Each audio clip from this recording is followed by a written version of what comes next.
Our species, Homo sapien, has been around for approximately 100 to 200,000 years. But human civilization only emerged around 8,000 years ago.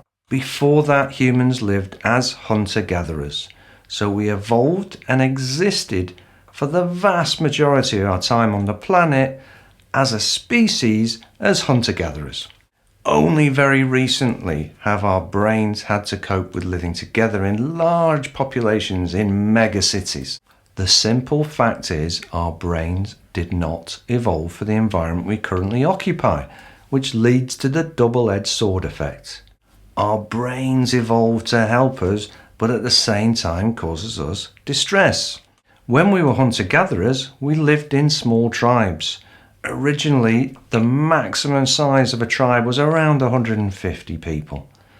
That was your world, 150 people. 150 people that were totally reliant on you for your existence. And they were also dependent on you to be skillful and competent at hunting and gathering food.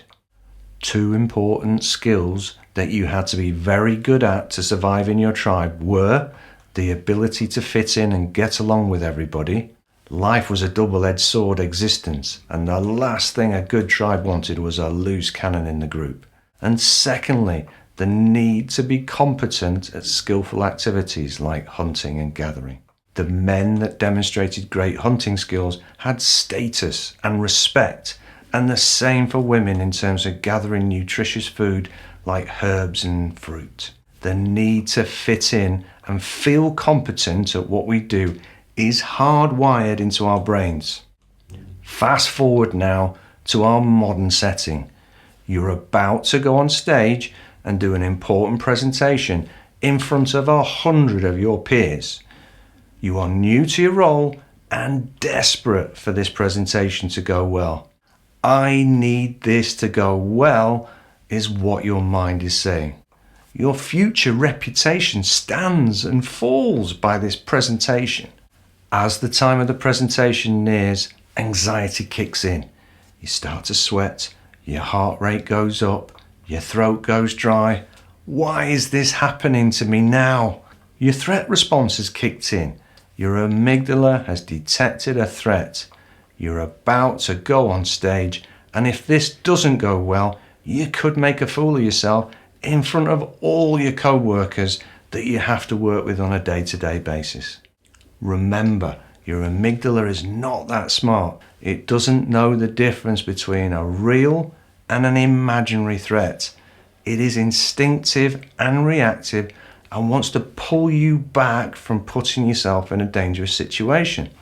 So it floods your mind and your body with the threat reaction to warn you of imminent danger.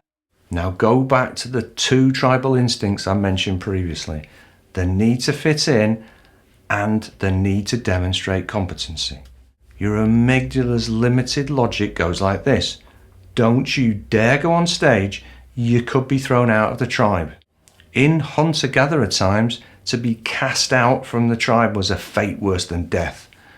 In modern times, it makes less sense, but in the context of our evolutionary past, it does. This is the double-edged sword effect in action. Now the obvious question is, what can you do to stop the threat response taking over? The secret is to learn to calm your amygdala. You need to soothe your bouncer friend by demonstrating to it you're not in danger, so that you can switch off the threat response and let the smart grey squiggly stuff of your brain, the prefrontal cortex, get a look in. Learning to calm the amygdala and not let our emotional brain take over is one of the most important life skills you can possibly learn.